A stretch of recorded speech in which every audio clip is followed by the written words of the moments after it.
Well, good afternoon, everyone. Welcome back to day 2 of the virtual topical training.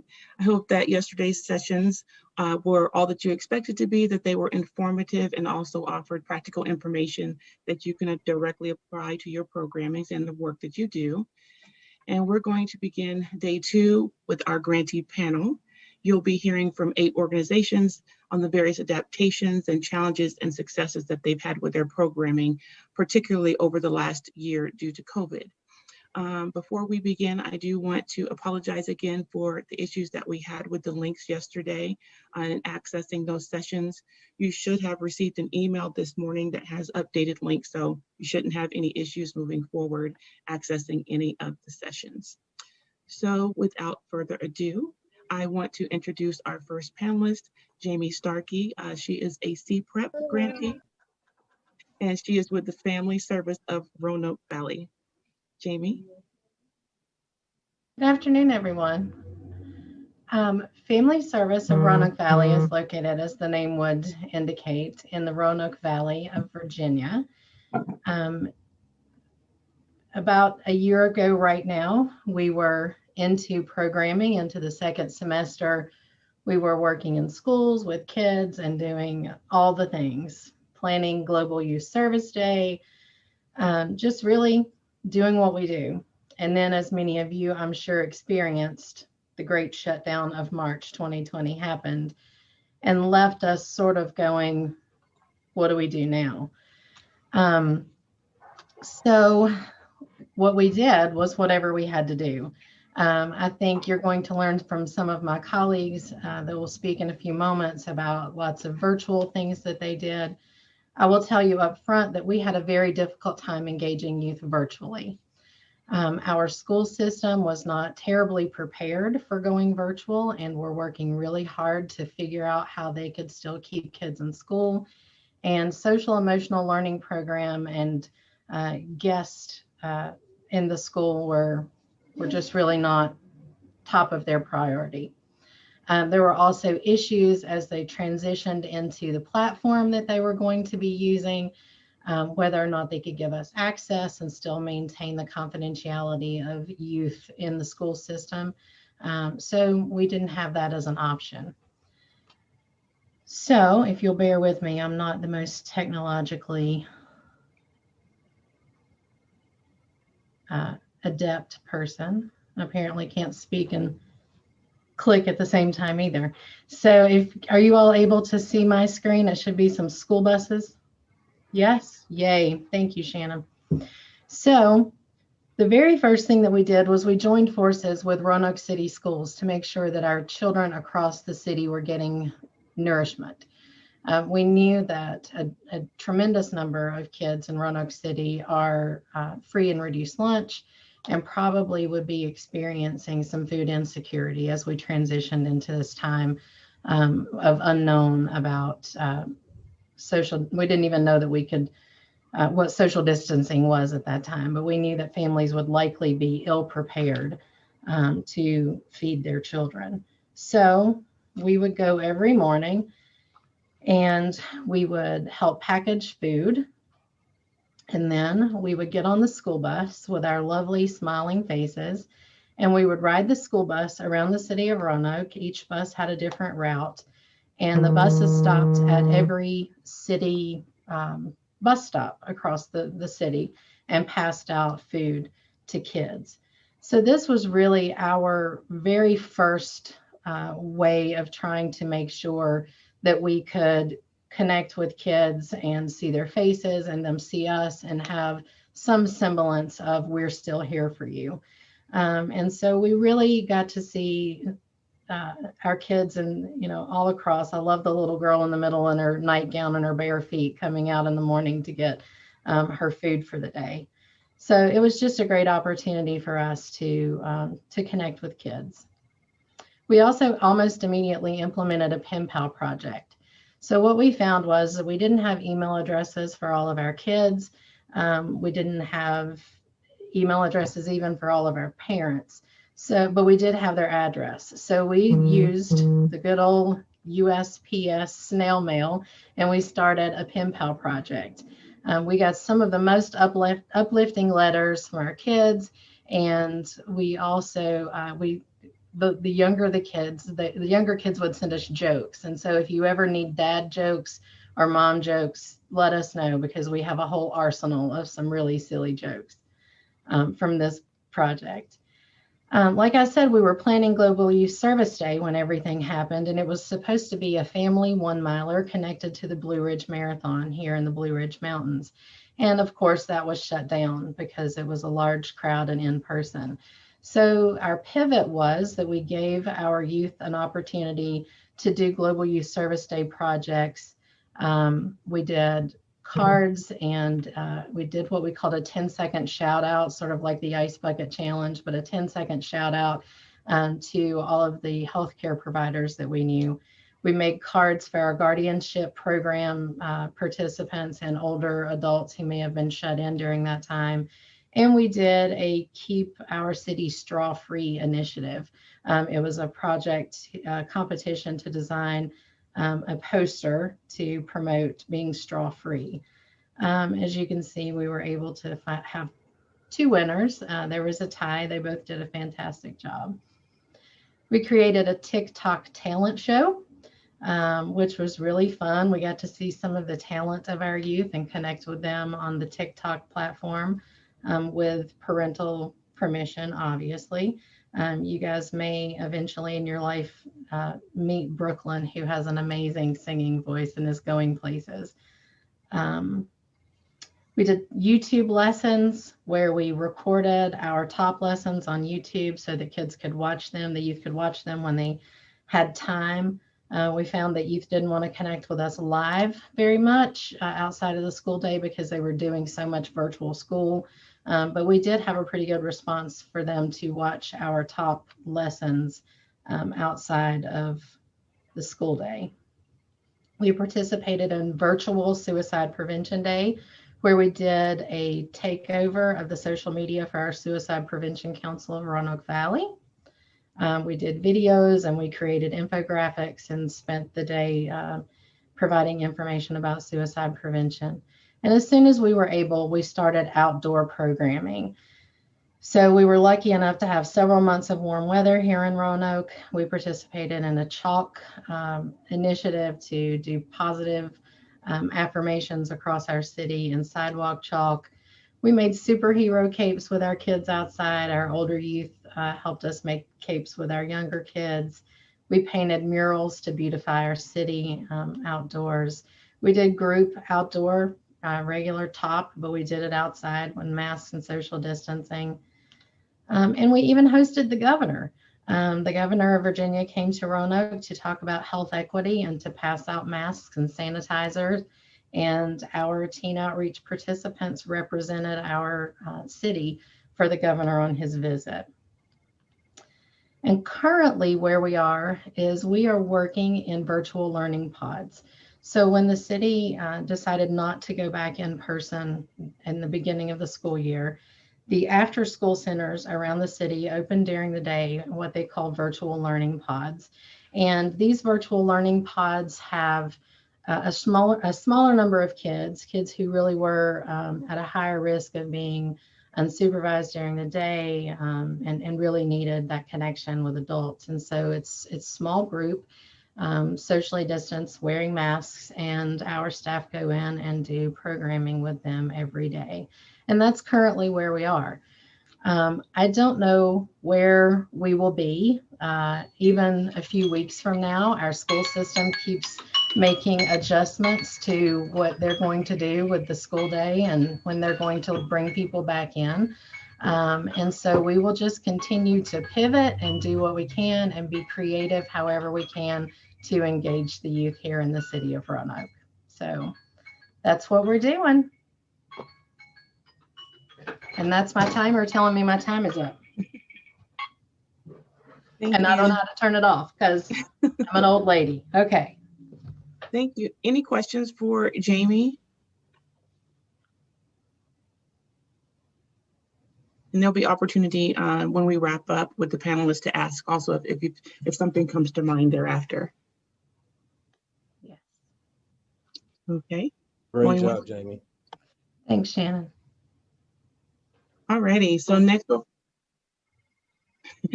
we'll have Jenny Blakeney. She is with the New Jersey Department of Health and Senior Services, and she is PREP Grantee. I'm so sorry. I actually do have a question for Jamie really quickly. Sorry, I was trying to unmute. So and also I think that sounds like such an amazing job. We've done some things, but are inspired by your presentation to start doing some more. We don't have weather on our side. I'm from Oregon.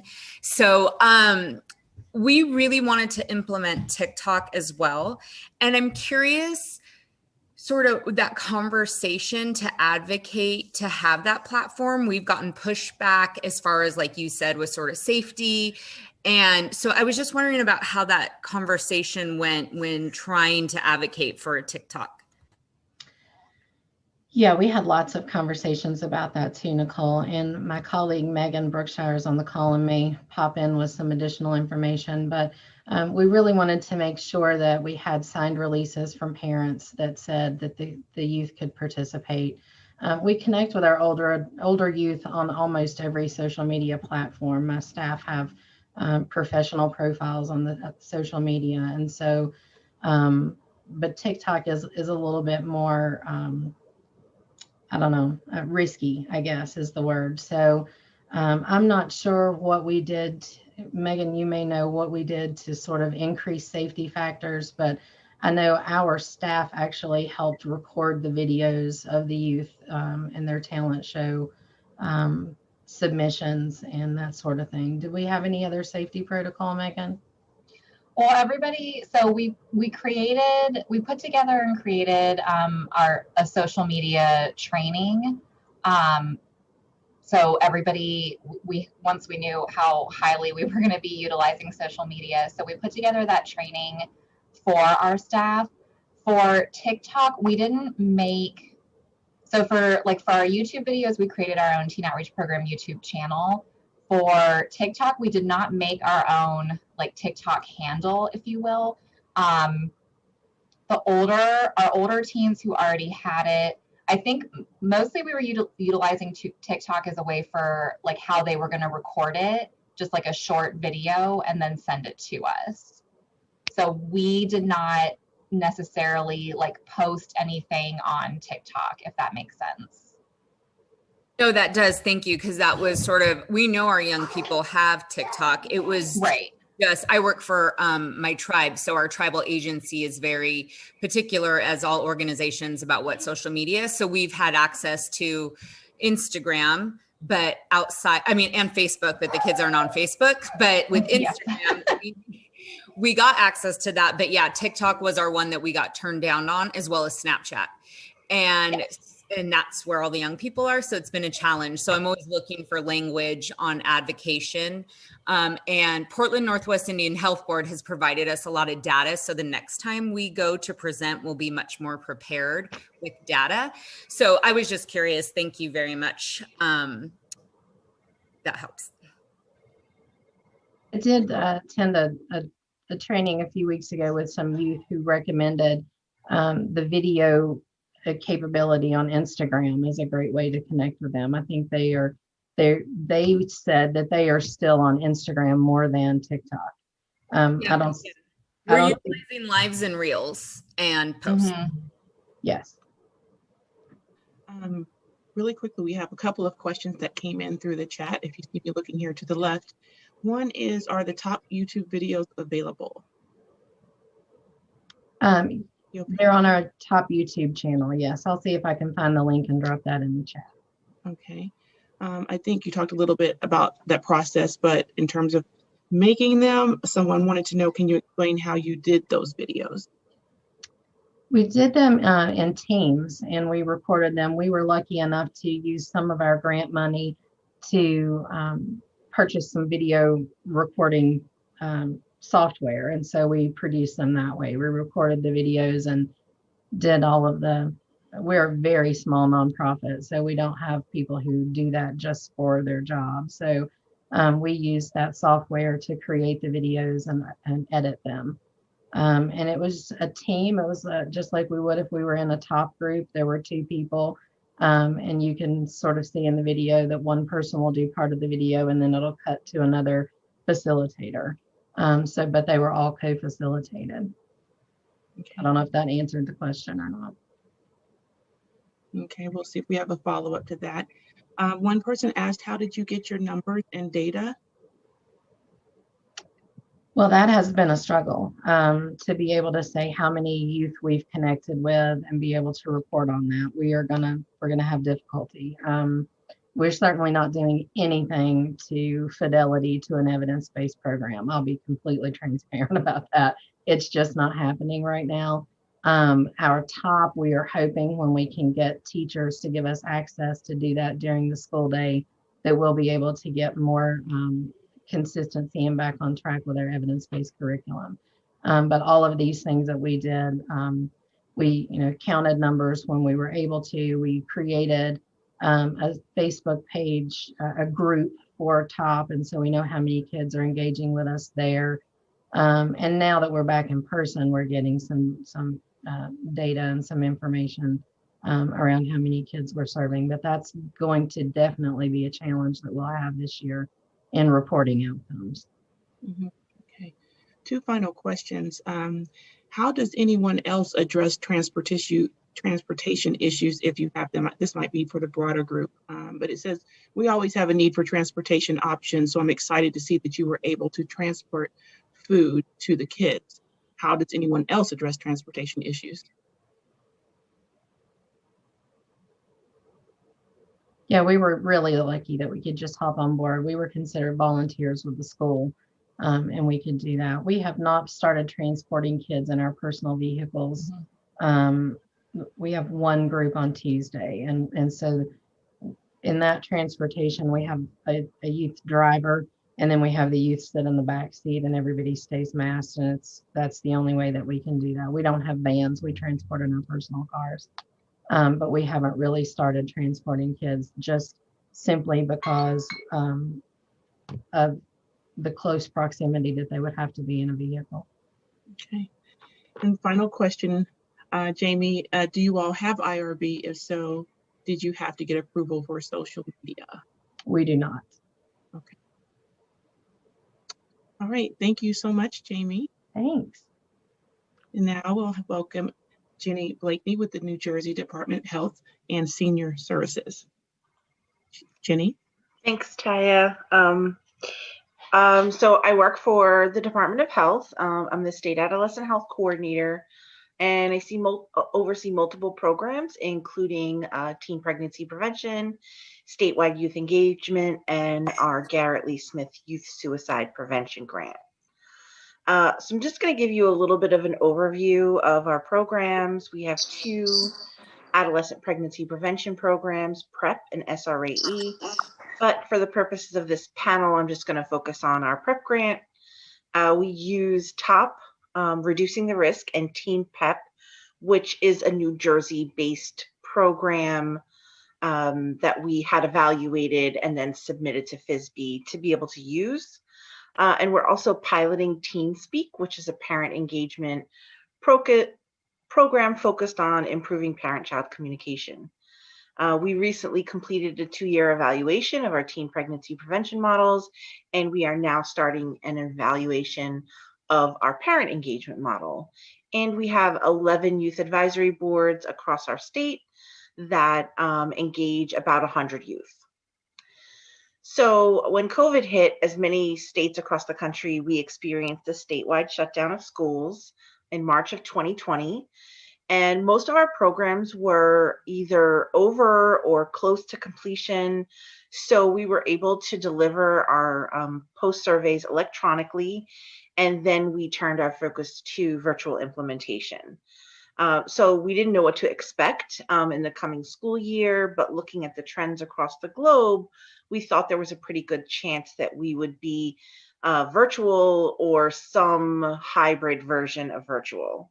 So we worked collectively with our model developers, including Wyman and ETR and Center for Supportive Schools, and as well as the Teen Speak developers. And what we did was we basically made it so that all of our programs could be fully virtual. And we launched, at the same time that we were doing that, we launched a town hall series that ran monthly from June through August. So during the summer, we were working on building those virtual platforms and running our town halls.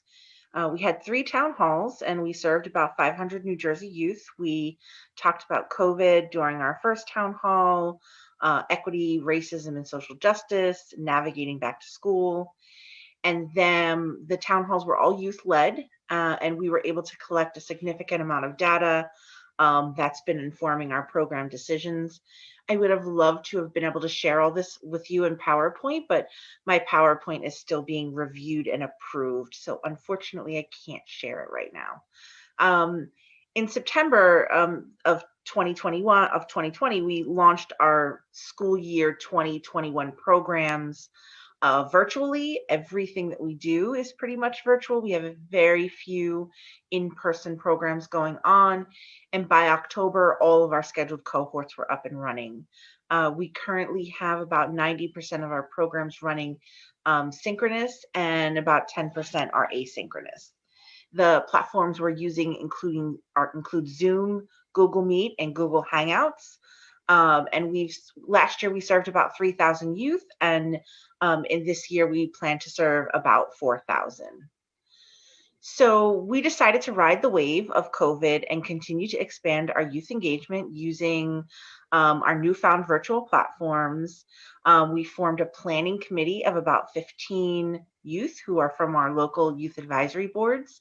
They've named themselves the Voice of Youth Planning Committee, and we meet with them every week to plan our upcoming listening sessions. When we meet with the planning committee, we use programs like Jamboard, Kahoot, and Canva in our virtual sessions. And I created a sample Jamboard that I'm going to bring up on my screen and that I'm also going to share in the chat.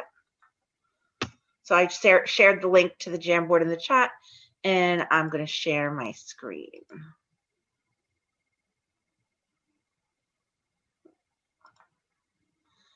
Okay, so this is the Jamboard platform, and I only created 3 slides for the purposes of this meeting, but the first slide is talking about why use Jamboard. We use it because it's anonymous, it's interactive, it can provide multiple activities in one place. It can be private or public. And you can share the hyperlink to your Jamboard in any online platform like Zoom, WebEx, Teams, so you can communicate while you edit. The other great thing about Jamboard is that if you're doing a project that's long-term, you can just add slides as you go and they stay there for the life of your project. And then they're like sort of in your Jamboard, your dashboard, your homepage for Jamboard. So what you can do in Jamboard, you can brainstorm, you can vision board, you can vote, you can play games, you can share photos. And this platform has worked really well as we engage youth. So moving to the next screen, this is just a little vision board of how we created our flyer for our listening sessions. Teens submitted 3 possible flyer ideas below, and we discussed what we liked about each flyer, and then they took the parts of each flyer they liked and merged them together to come up with the final version. So you see all of our different versions, one of the graphics that we really like, and then our final version is over here on the right-hand side of the page for our 3 listening sessions. And then this last page is just an opportunity. If you're in the Jamboard, like if you click the link, you should be able to play around with the features. You can add a sticky note.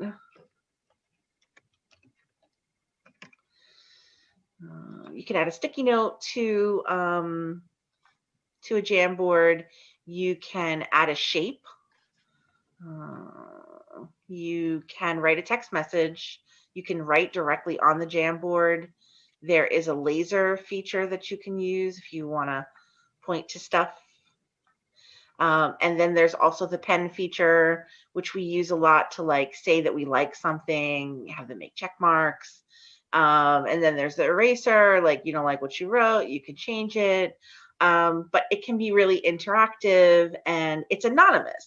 So that's the other great thing, is that people are moving things around and people are putting things on the board, but they don't have to say that it comes from them if they don't want to. And that is really helpful when you're doing things like top lessons, because it can help things be interactive, and you still have that level of anonymity there, where if somebody said something, it's not attributed to them directly.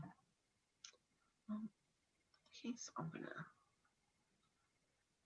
stop sharing. I think stop share. Oh, awesome. So that's just a little bit about what we've done. Our successes and our challenges included having the capacity of our subawards be able to switch so quickly to a virtual platform, the door opening for NJDOH to work directly with youth in a virtual platform through our town halls for 2020 and now our listening sessions for 2021. Prior to COVID, we didn't really have much direct contact with youth except once a year when we did our statewide youth advisory board meeting. We were able to form our youth planning committee. And our challenges have included the time it's taken for schools to adjust to virtual learning. That really was a learning curve. So there were some schools that were already doing so much technology wise that, they didn't really miss a beat. And there were other schools that really struggled with moving virtually and are still struggling. Another challenge was schools not having the capacity for virtual learning. So here in New Jersey, as in many other places, we had a huge technology gap, and there were over 240,000 students that didn't have a device or connectivity. And in some cases, our subawardees have been doing this work for about 10 years now. And so I think that there was a challenge in seeking out new partnerships that might not have been school-based. So, many community-based organizations were still running, and, our goal was to help our grantees develop new partnerships with community-based organizations. And for some of them, that was really successful. And for others, that was more of a challenge. So that is pretty much an overview of what we've been doing, and we hope to continue to engage youth virtually, as we have no idea when virtual learning is going to end here in New Jersey. But we are hoping that by the next school year, we will be able to, but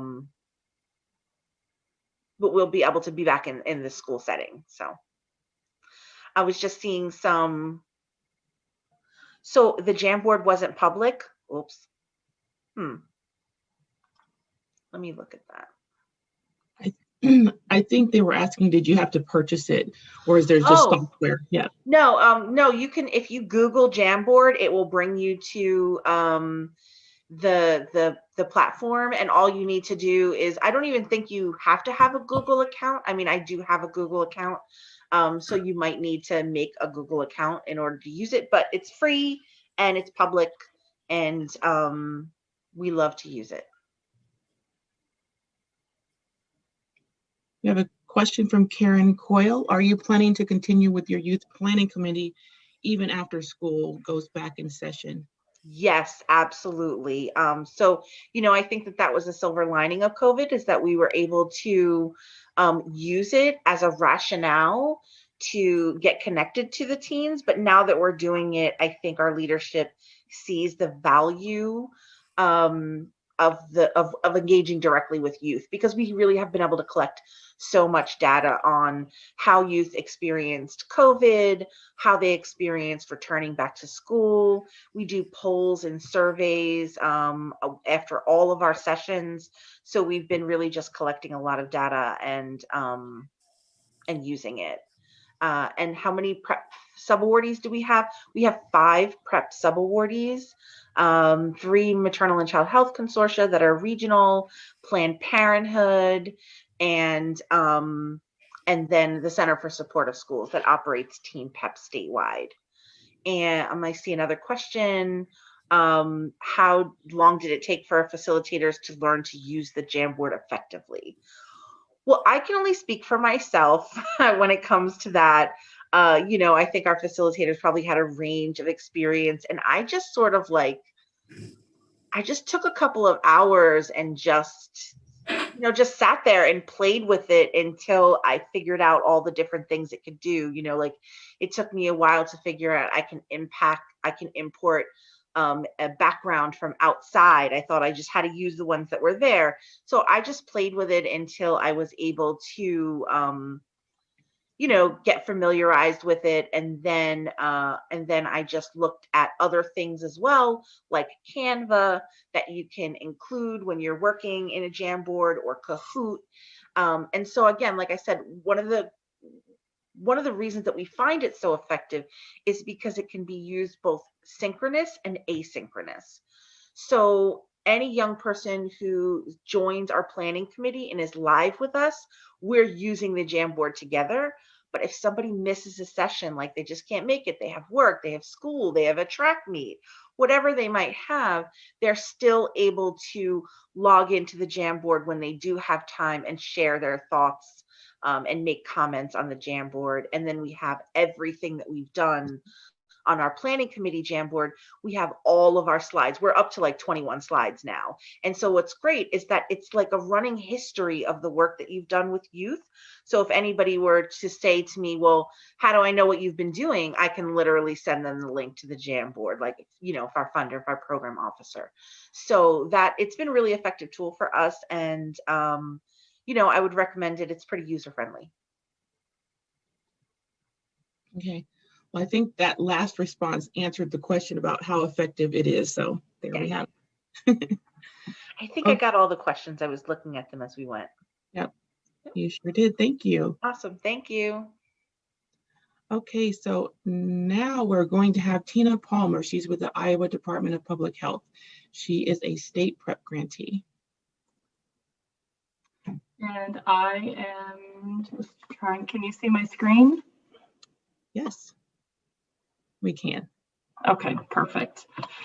So I'm Tina Palmer, and I am the PREP coordinator for the Department of Public Health in Iowa. This is my team, a few of them. This isn't all of them. I put out a call for pictures, and not everyone sent me one. So this is just a few of my facilitators across the state.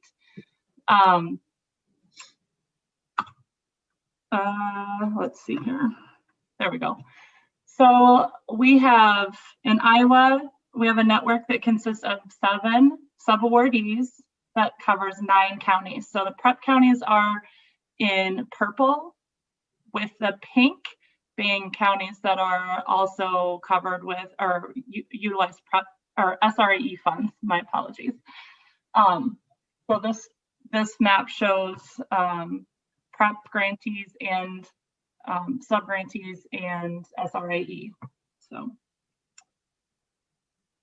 and our facilitators cover in school, mostly in school, but some are middle school, some are high school, and some are in residential facilities as well.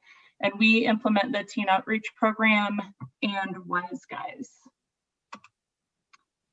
So 2020 threw us a curveball, a huge curveball, probably the best curveball I could have ever thrown. So some of the challenges that our facilitators faced were similar to what was happening across the state, right? Many of them, school shut down, students left in March of 2020, students left for spring break and never came back. Longest spring break ever. So they were our facilitators were left with no contact information for their participants. So they had no way to even attempt to continue programming. Some facilitators were able to continue working on the school's platform to provide asynchronous learning, but primarily most of our contractors had to shut programming down. So yeah, it was a challenge. They faced PrEP no longer being a priority.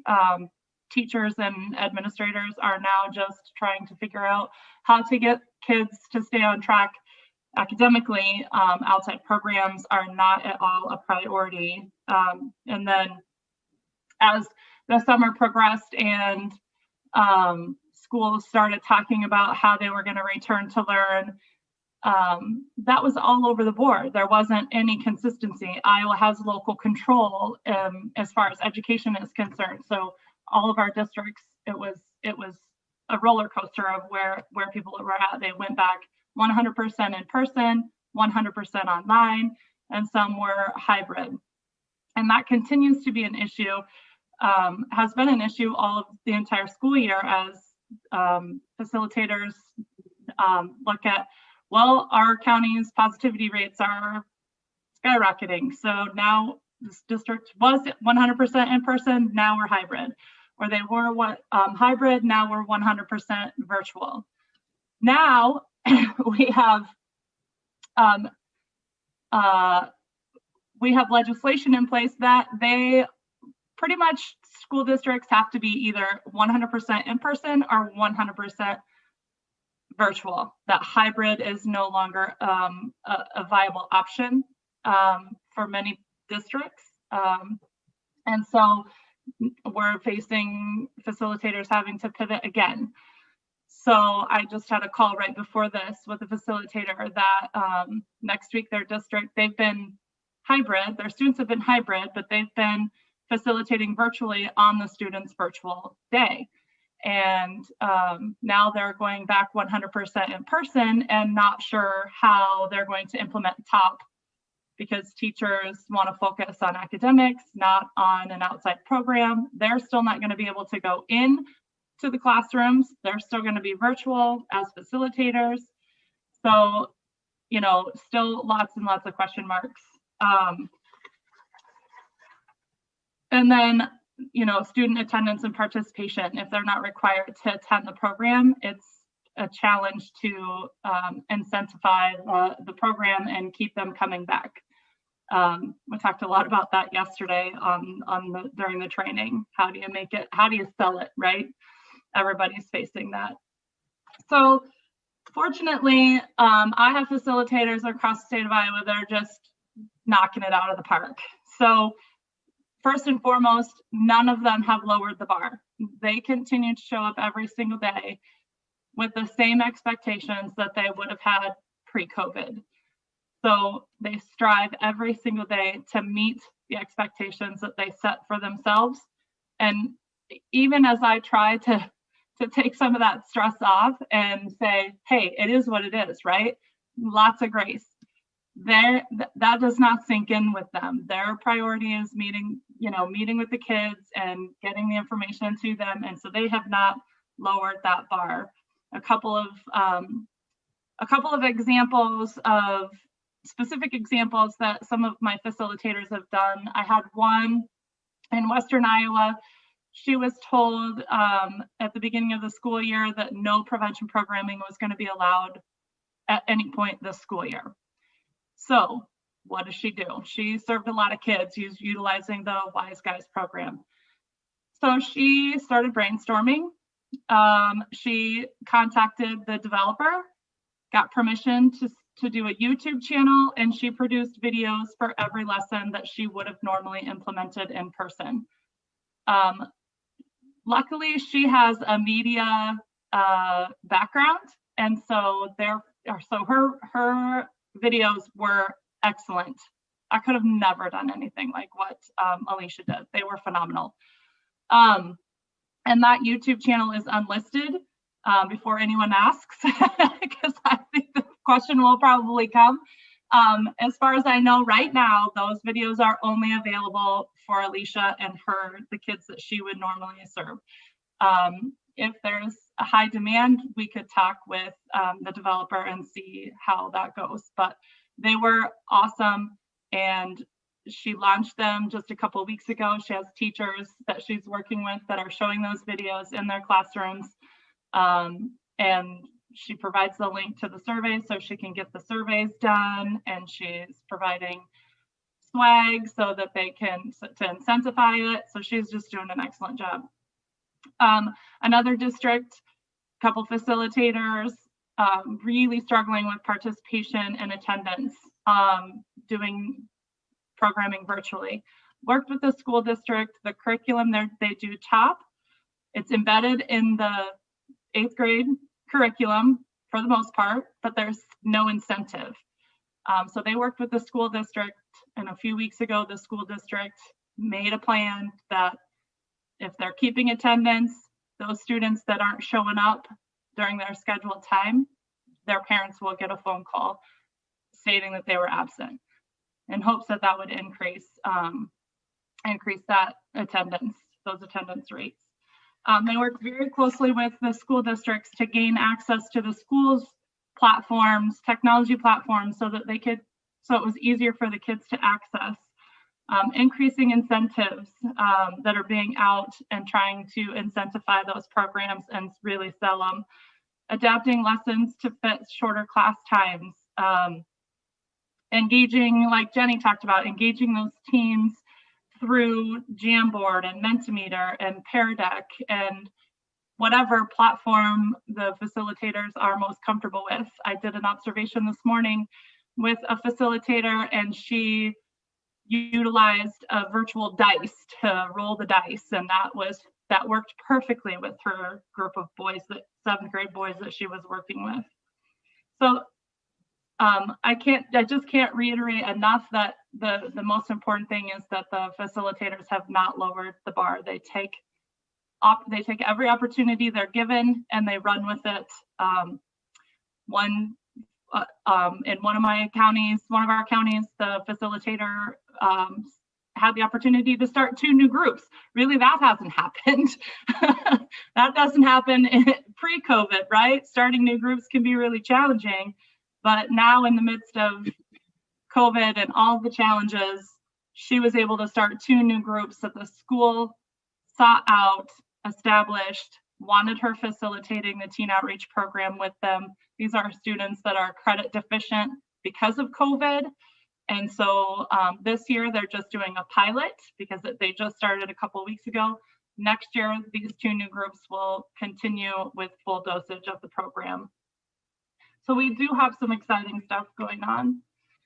And so I just wanted to show you my true champions, right? Most importantly, they show up every day, like many facilitators across the country. They show up every day and they've never lowered that bar, and they continue to strive for the greatest success that they absolutely can. So yes. And yes, this is my stepdaughter's state championship team last summer. So I had to throw that in there. Does anybody have any questions? I see one from Coach G. Does anyone have any editable templates they'd be willing to share for folks who are just learning how to use tools like Jamboard and Pear Deck, etc.? I don't personally. I can't say that some of my facilitators might not have those, and other grantees on the panel might have more resources. So if you have resources, either you can drop them in the chat box and we can make sure that everyone sees those. Other questions, how do you make sure that the teachers give the surveys and collect the demographics? Do you have a contract with them? We have a contract with our sub-awardees. Obviously, they typically have memorandum. They have school agreements that they have with their districts, their partnering districts, and so they can use that as kind of leverage. It's not a contract, but the school did agree to provide those services to be a location for those services, and so they do have that as some leverage to complete the programming and to meet those requirements. I actually was the one that asked the question. I'll just ask it.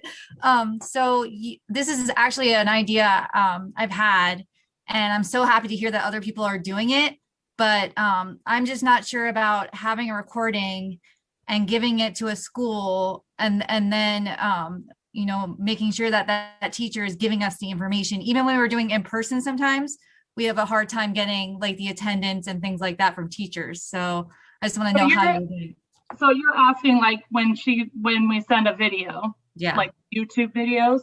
Yeah. So the way that Alicia is implementing that is she put the link in the comment section, so the students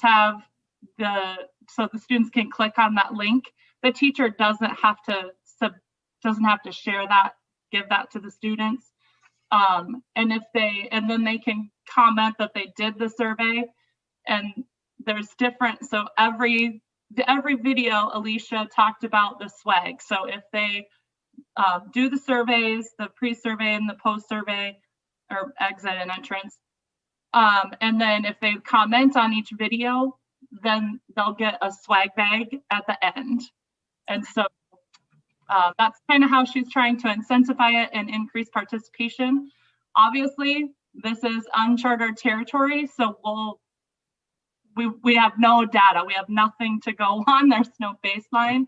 So we'll hopefully have some good stuff to report out at the end of the semester. Great, thank you. You're welcome. I have a question. I don't know if anyone else is dealing with what we deal with in Florida in a rural area, but whatever happens as far as the modification of implementation with our school district, they take that and make a law out of it, right? So whatever we get by with right now becomes like their scapegoat for next year, when we're supposed to go back to full fidelity and doing things the way that we know it's supposed to do, as far as our curricula and all of that. They go, oh, well, we gave you 3 days last year and you did such a great job. So is anyone else having to deal with that? Because I know that's what I'm having to deal with. I have to sit with school board and go, no, just because we made that work doesn't mean that's the way it's supposed to work. And no, you can't just, it strains the relationships that we have. So any advice? Well, I don't have any on that specifically.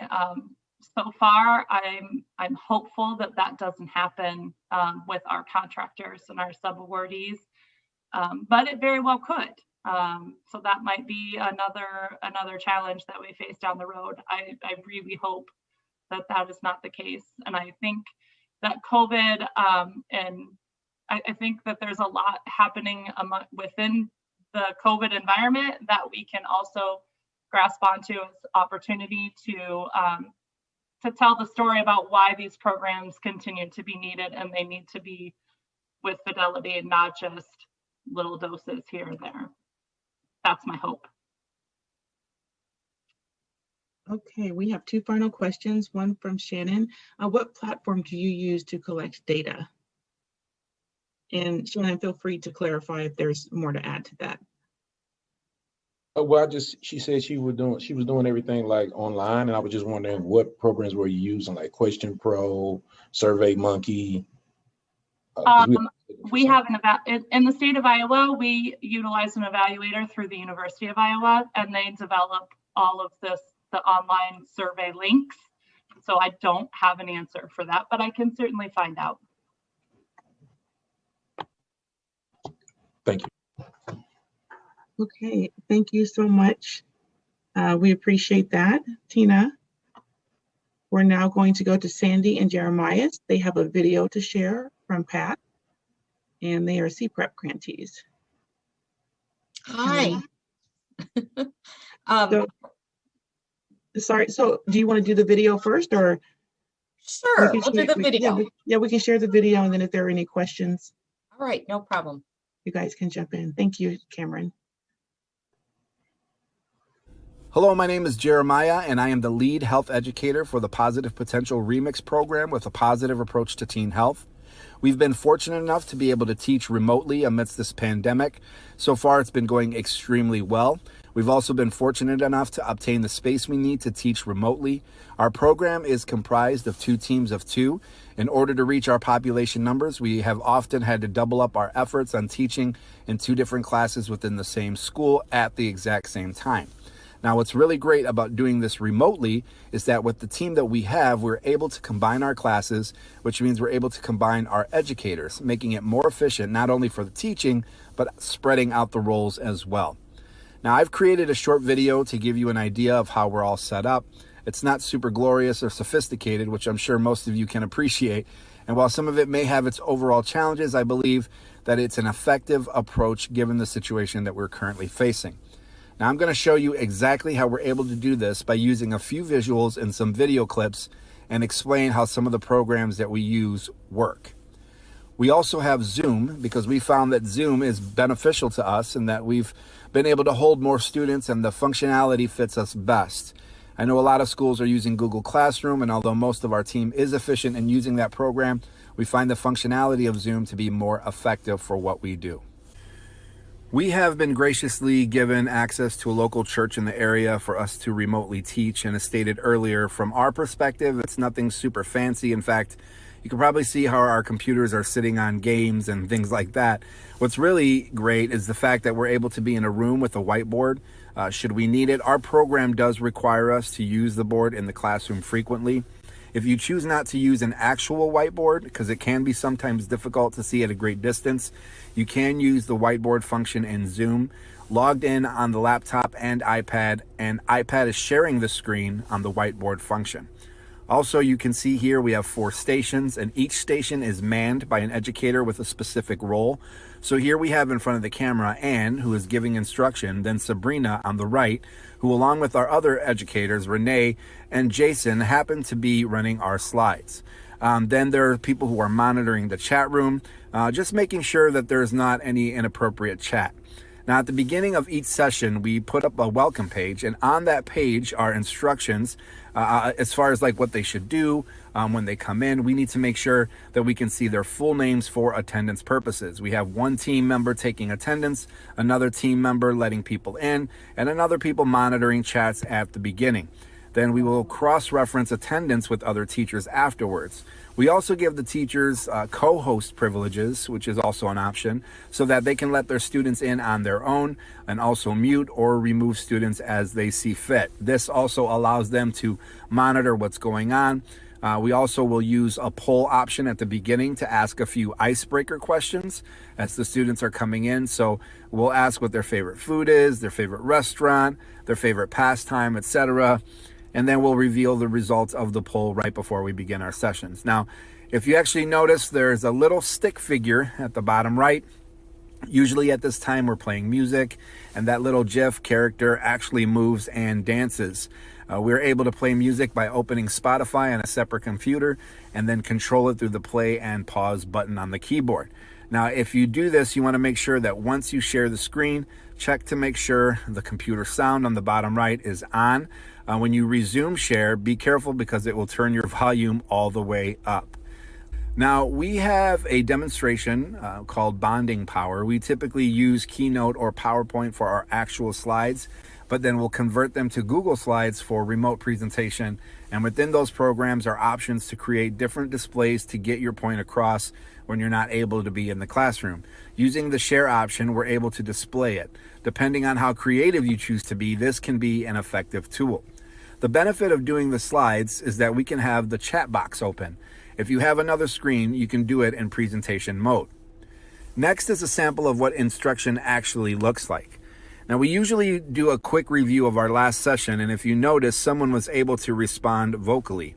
We give them the hand raising option using the reaction buttons at the bottom, or we'll give them the option to use the chat box to respond. We don't allow them to turn on their cameras for various reasons, and we do not record their sessions. We actually have a demo called What Goes Around Comes Around. And we used Adobe Character Animation program from the Adobe Creative Suite. Now, a drawback is that most of the puppets range from $5 to $75 depending on limitations. You can find free ones, but those are limited and mouths aren't as synced up. Another great program is Procreate, a drawing program that you can turn into video. You can literally draw an image and animate it for whatever it is that you are describing in your lesson. A drawback for that is that you can't use it unless you are somewhat of an artist and you have to be a little creative. Hopefully you'll find these tools to be as helpful for you as they have been for us. We're thrilled to be able to have these resources so we're able to get this much needed information out to our students. We wish you all the best in doing the same. Thank you.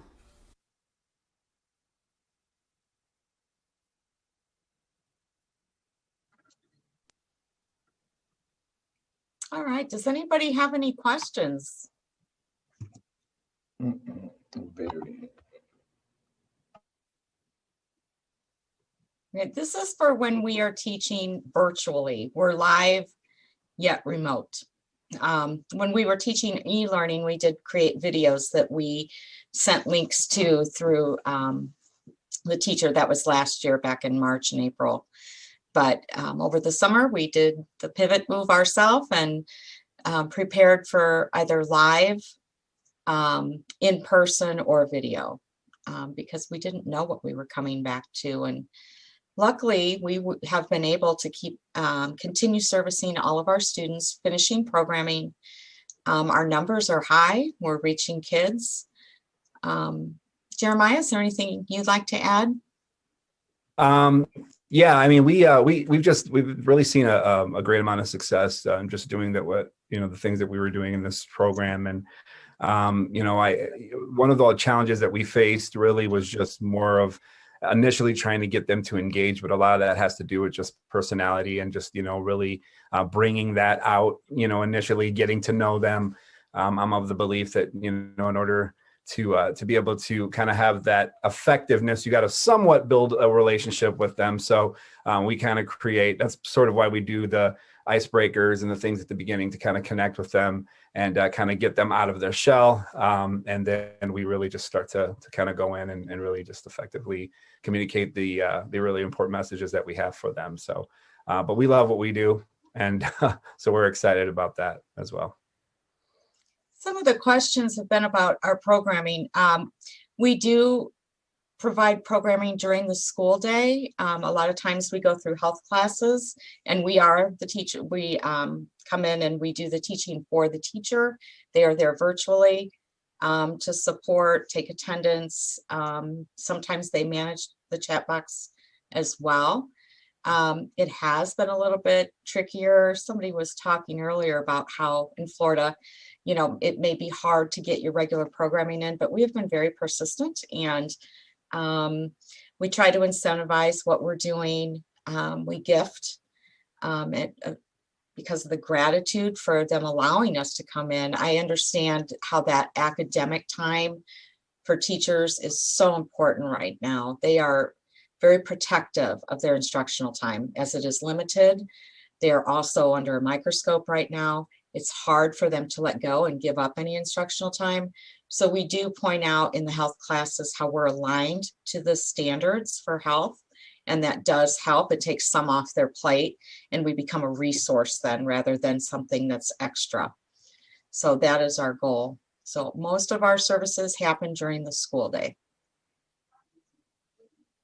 Okay, we have two folks that have their hands raised. Okay. Lael Bach, if you could unmute yourself and share your question, please. Hi, no, I'm sorry, I had my hand up earlier for the person that was working in the Florida school district that was struggling with how Florida had an expectation once they started something in an abridged version, how that was a new expectation. But that was just I had an idea, but okay. That's all. Sorry we missed that. No worries. We have another hand raised, Coach G. Yeah, sure. My question was kind of along the lines of something I mentioned earlier. I was just wondering, listening to everybody talk about all the different tools they've been using, I'm wondering if it's a feasible thing to consider to create some kind of a SharePoint, since we have such a wealth of people here with, across curriculums.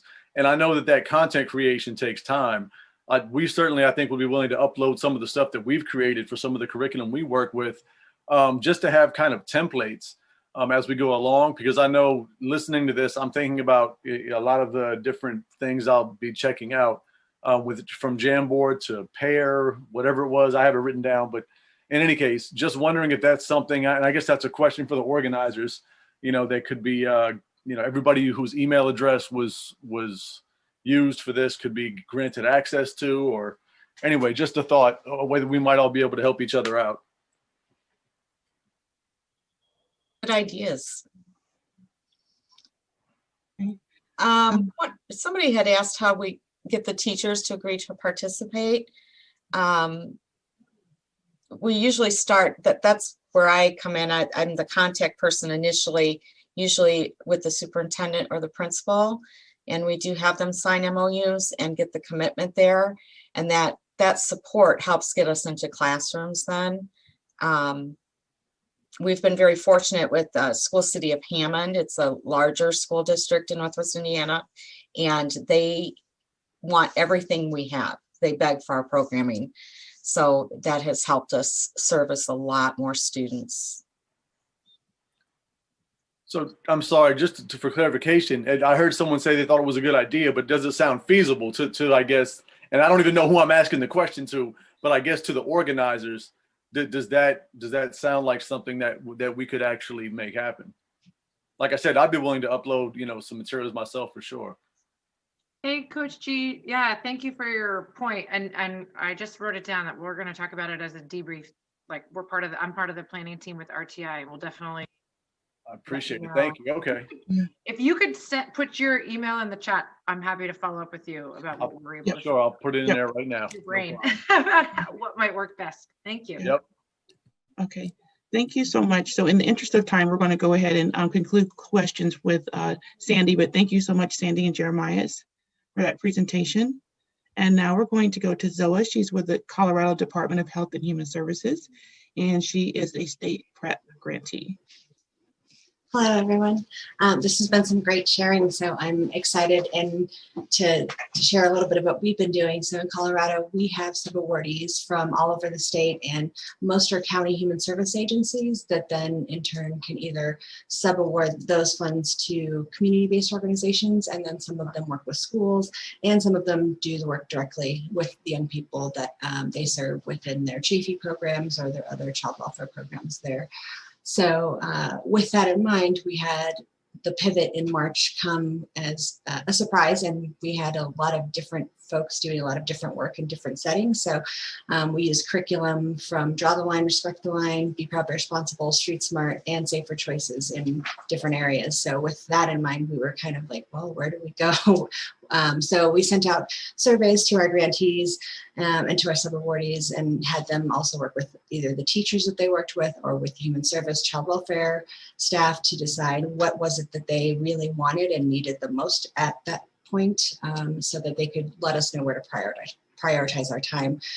So since most weren't really doing any virtual education at that point, that wasn't a huge need at first. So we did a lot of paper packets basically, so they could either email them out, put them in Schoology so that they were electronically accessible, or they could, I think some folks put bins outside of their school doors, and students would come pick up the paper packets and complete them, and that's how they would, and then return them in those same bins. And there was at that point I think like a 3-day waiting period, so they'd sit in the bin for 3 days to be quarantined. And so through all of this learning that they did, we were able to help support with some of those paper packets. And I think I can share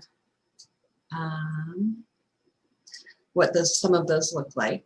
So for example, there was this self-paced tool that they were able to go through, read and review. And so we tried to maintain fidelity to Draw the Line as much as possible, but at the same time, understanding that not all students had access to internet or some of those things. So we put together packets like this. And then from there, as folks went back to school in the fall, there was more of a need for in-person virtual and hybrid education. So we then pivoted and offered, sorry, I'm gonna share this a different screen, and I'm not as good at this as some of my training specialists. So we offered Google Classroom and slide decks and things like this that were created because we knew our teachers and our facilitators really just didn't have the time to create this content on their own. And since our training specialists are really familiar with all of our curricula, they were able to do this in ways that still maintained the fidelity as much as possible, but also offered lots of ways for young people to access these online and to be taught in a setting that made sense for whichever school district or whatever they were using. So they also, were able to look up all of the different videos from amaze.org. And so we utilized things that were out there already to supplement some of those learning pieces and those learning modules. So along with all of those Google Classroom opportunities and the paper packets, we also did a lot of training of staff during that time. We took advantage of the fact that some folks really weren't working in schools because our facilitators were, doing other things. And so we created webinars and weekly trainings for our grantees on inclusivity, sexting, porn, and media, core facilitation skills for some of our newer facilitators that got hired during the time period over the summer and into fall of last year. And then, on new media consent. So all those pieces were part of the services that we offered to our sub-awardees. And they were pretty well attended for the most part. And so we also recorded all of those webinars so that folks could access them later.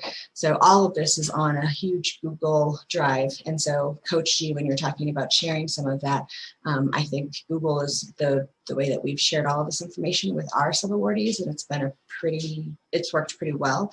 You don't necessarily have to have a Gmail address, but it's a little easier, I think, if you do. And those are pretty easy to create. So we've been able to use Google and all of their different Jamboard features and Google Meet. And Google Meeting is something that we have used for most of our webinars and things because CDHS does not allow us to use Zoom. They're still in talks with Zoom around privacy and things like that. So as far as some of the challenges go, the procurement process of finding access to things like Articulate, we've been trying to create asynchronous education modules for both adults and for students, and that has took months to get through. So procurement, and then just all of the different security pieces around what we're allowed to do and not do. So I believe we might be getting Zoom within the next month or so, which is exciting now. And so we've had to use Google for most of it until now. So that has worked really well. And so I'd be happy to share some of the Google Classrooms that have been created, or any of the Google slide decks that have been used. And then we've also used things like Mentimeter and some of the other things that have been mentioned by other folks. And I think some of the more creative things our sub-awardees did that I wanted to highlight is they facilitated in parks outside when it was still warm, and had the distancing and masks and all those things. And when it came to the condom demonstration, I don't think they're really so excited about pulling out a bunch of demonstrators and condoms in the middle of a park, just not knowing what to expect. So instead, they created these water bottles, and then they had the condemos that ETR.org offers. And so we purchased a ton of these, and so they could do the condom demonstration, and it wasn't quite as uncomfortable as using an actual condom in a park. And so they're creative and thought of great ways. And now the young people has a water bottle that they can go, and it says "We Heart Sex Ed." So they were really creative, and I think that's the piece that we would do. We'd do weekly check-ins and have everyone be able to share and say, like, what is it you're doing? How are you doing it? So then they started using it in other areas, and so across the state, they were able to really pivot and make those changes. And our training specialists were able to work with all of the facilitators and make sure that we were sharing information so that everyone was getting their needs met. And I think the other challenges were just that platforms aren't compatible, between Schoology, and some folks use Campus and different systems. So Google seemed like the one thing that was sort of adaptable to everything, but there were still limitations within some of that. So that's what we've been doing. And any questions? Actually, I'm going to ask folks to drop any questions that you have in the chat box so we can make sure that we hear from Ginger and Shannon. And if there are any questions in general that we weren't able to address just over the course of this session, we have the chat, and we will make sure that we can reach back out with you guys and coordinate with the panelists to make sure your questions are answered. So thank you so much, Zoa, for sharing. We're now going to go to Ginger. Mulani with Healthy Futures of Texas, a PREP grantee. Ginger. Hi, everyone. I'm going to share my screen. I'm Ginger Mullaney, and I am a program director for Healthy Futures of Texas, and I oversee our PREP program named Baby Safe. Baby Safe serves 18 and 19-year-old community college students and young adults that live in the surrounding communities near the campuses. And each of our participating campuses have a Baby Safe office that offers sexual health education, clinic referrals, and also partners with community organizations to bring testing, STI and HIV testing, as well as other healthcare services on site at campuses, because none of our community colleges have a healthcare center. Our program implements 2 evidence-based curricula. We offer 17 days, which is designed for those who identify as female, and it already is an online web-based version, but it was implemented in first-year student development courses and also in our Baby Safe offices, and we fully have transitioned that to a remote and virtual implementation experience. Our second intervention that we offer is SHARP. So it's designed for small groups, and it was generally done in one day in 1 4-hour session, and that also has been fully transitioned to a virtual implementation through Zoom. So I think we're a little different from other folks because we're working with college students and community college students at that. So they're remote, and recruiting them has been one of our challenges. So I wanted to highlight a few of the adaptations and tailoring for the programs that we've done for remote learning. And the first thing that we had to address was recruitment and outreach. So typically when we're on campus, we rely heavily on tabling, events, as well as presentations in classes. And we've had to completely pivot because all of our campuses are closed. So we now use Google Voice text messaging, apps like GroupMe, social media like Instagram, and also something called Alamo Experience that our campuses use to promote clubs and organizations as well as events. One of the other things that we did that was one of our successes was the transition of our in-person game day. So each semester we would hold a game day for students to come and play sexual health topic related games. And so we've transitioned that event to a virtual event. So students are able to attend and play a variety of games on Zoom with our facilitators. Some of the major adaptations that we've done with our interventions are mostly process oriented. Some folks were asking questions on how do you still collect data.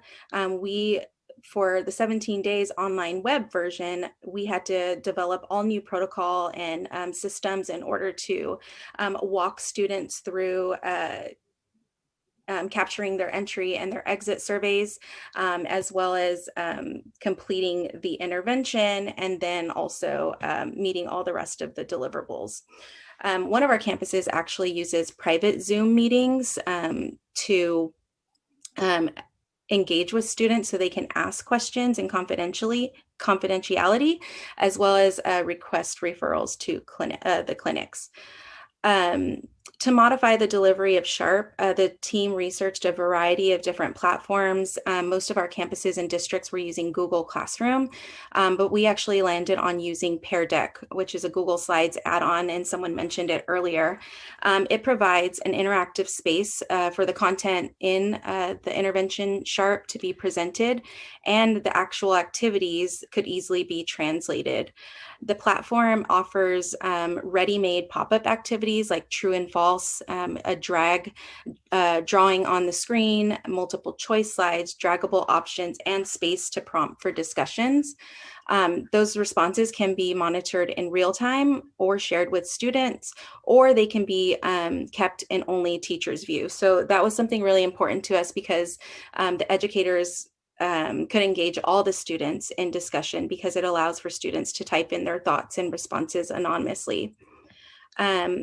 Another key modification was that facilitators pre-recorded portions of the lesson that were heavy on lecture to save on time and to ensure fidelity. And so throughout the intervention, we use various mediums like video, the interactive activities, live facilitation, active discussion, and the chat through Zoom to provide a variety of opportunities for all students to engage. So we experienced at the beginning that students would have their video cameras on. And then slowly as time went on, everyone had their cameras off. But through all of the different mediums that we use in the Pear Deck presentation, we still have lots of engagement, even if it's just through the Pear Deck activities or through the chat.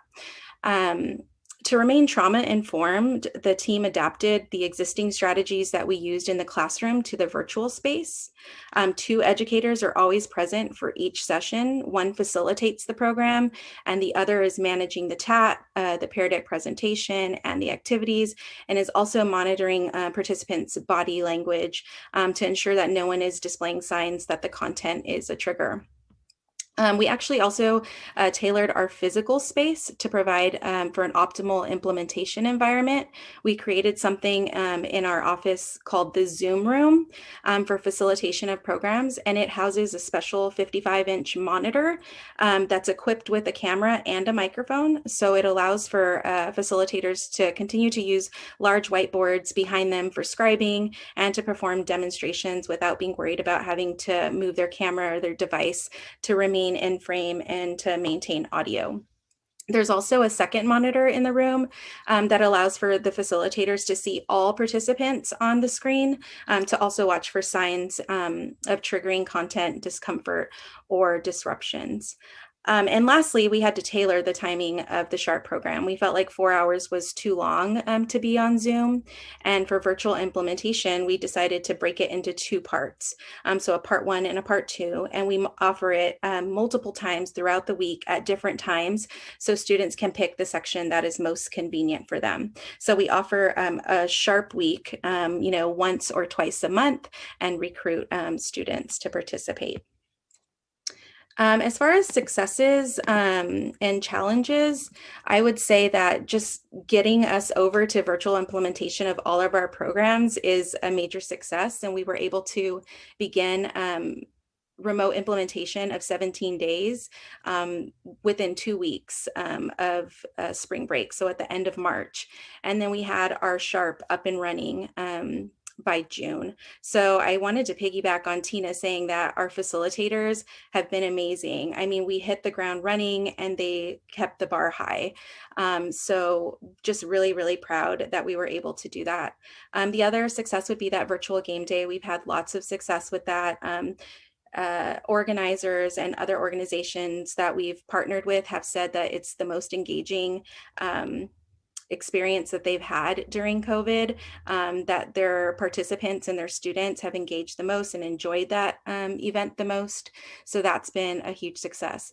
And then an unexpected benefit of the virtual programming for SHARP has been that we've had an increased participation level with that program. So getting community college students to commit to a 4-hour session on a Friday or a weekend was really tough. So with this virtual space, we've been able to recruit participants from each of the campuses, and they can all participate on one session and in one session. So we don't have to physically be on location, and we can have a larger group, which thus gives us more robust conversations and discussion. As far as challenges, I'd say our main challenge is recruiting participants. We've had to go to what I call is cold calling. We're texting lists of 18 and 19-year-olds or sending out mass emails and that sort of thing. And then secondly would be training staff, the on-campus staff for new implementation standards through the virtual space. Internally through Healthy Futures, we're able to get together and kind of walk through all of those steps, but it's really been a challenge to get our on-campus staff fully trained to implement on their own. So that's all I have. I've also left a QR code up in the right-hand corner. We use these a lot when we do presentations in class, so that way students can just take a picture and it takes them right to the sign-up sheet to participate in one of our sessions. But this one will take you to our landing page for Healthy Futures of Texas, the Baby Safe program, if you want to learn more about us. That's all I have. Okay. Thank you so much, Ginger. Great information. Your colleague, Kelsey, has been addressing questions as they come in, so we appreciate that tag team effort. I know we have another session scheduled for 2:30, so we have one more presentation. It's Shannon Miller with Be Busy. It is video, and then he can answer questions after, or we can do the same thing and just drop them in the chat. But we wanted to make sure we give him an opportunity because he's waited so patiently. So Shannon, we're going to go ahead and show your video, and then we'll be ready for you guys to drop any questions you have in the chat box. Thank you. Hey, it's Shannon Miller, better known as Big Shan to all of my students.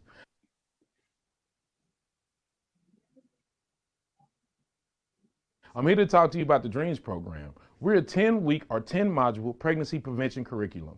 We focus on youth from the ages of 13 to 17. The demographics are low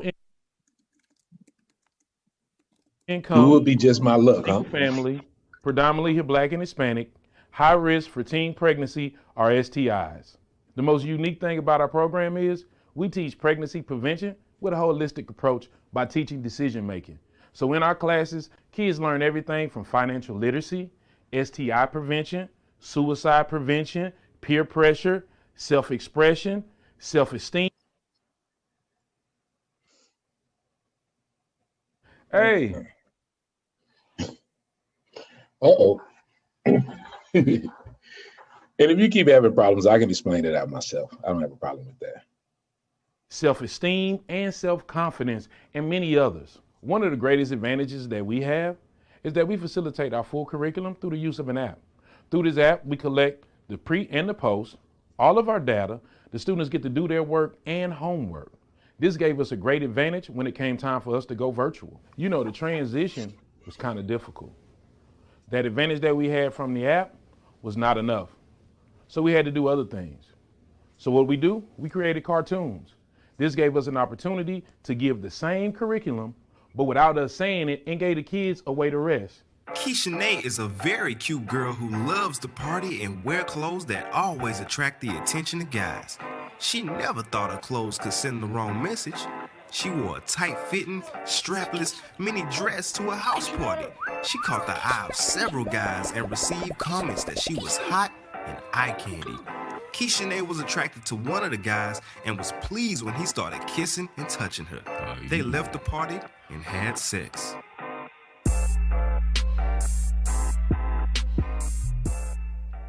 We created a Jeopardy game. This sparked competition. Kids went wild. Not to mention giant Jenga. The use of these blocks and the TV screen made everything fun. You ask them a question, they answer the question correctly, we got to pull the blocks. You had to see the excitement to understand. What is human trafficking? Basically, when like you're captured and you're sold, basically like you're property. So basically, like your body has been sold. Good job, John. John, did you look that up? First of all, high fives, man. Abuse is to treat a person violently. True or false? True.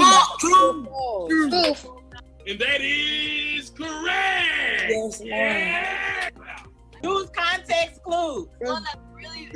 I know what it is. Super simple.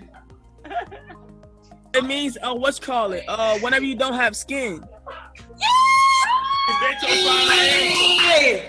Is that your final answer? Yes. Yes, you got it right. She ain't giving the game up, even though we got you wrong. I was like a mama over here. I was like, you better get this. You got that right. You got that right, though, boy. That was a hard one. You got that right, though. Right here, boy. Y'all some character. I think the challenges that we face are the same across the board. Low energy from the students not wanting to participate, Teachers not being willing to ask the students to cut the camera on. Therefore, you can't give that energy or receive that energy back as a facilitator. All these things made it difficult. And then not to mention virtual burnout. We were all stressed. But I have to tell you the truth. We also did learn that if you apply more of yourself, the kids will interact with you. You don't have to force them to have the camera on, but do things that will require them to cut the camera on when they answer when you use competition. And I'll be honest with you, our greatest success was our team. For us, when the world shut down, it was one day before spring break. We didn't waste that week. Our team got together and we built an action plan. We knew some dramatic changes had to come. What that did for us is they put us in a position to where we wasn't ahead of everybody, but we were more prepared at that point. And that was our greatest success. What about you?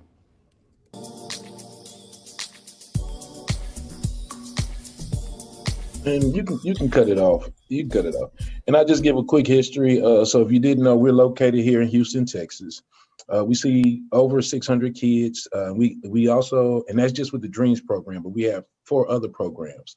The Dreams program is a homegrown program. We actually created this ourselves. And like I stated, the greatest benefit for us was that we facilitate everything through the use of an app. So when it came, like even when we had one school shut down, we were still able to get in contact to the students through the app. The teachers, we were facilitating the moment they allowed students back. So we started from summer school on.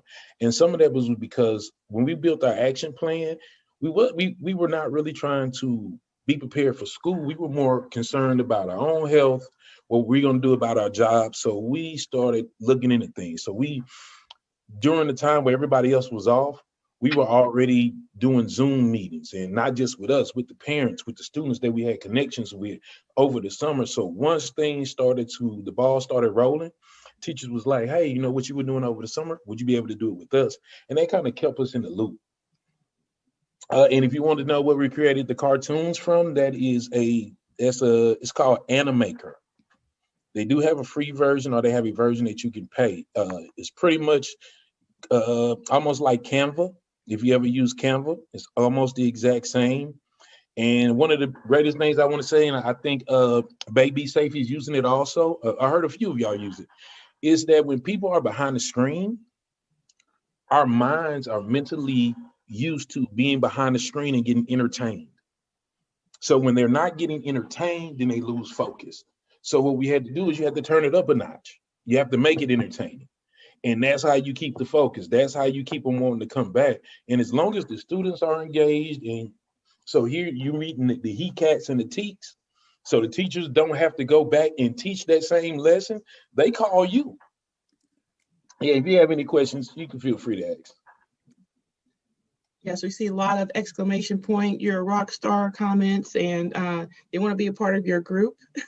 And I love your energy. So we thank you so much, Shannon. Apologies that we're just about to run out of time. Again, folks, drop your questions for Shannon in the chat box, and we will make sure that they are addressed. One question, Taya, was about how did you make the cartoons, Shannon? What tool did you use for that? It's the program called Animaker. Animaker, Coach Chi, you're right. You got it. The question was, you said that you used the app in general to do, was that just for the animations, or was that the app you used for everything? Yeah, so our program, when we created the program, we created it with an app. We came in under the competition Prius grant, and so we had to use some form of technology. So what we wanted to do was, we were trying to look into the future. We felt like this would be the way that most schools and colleges will be doing schoolwork years from now.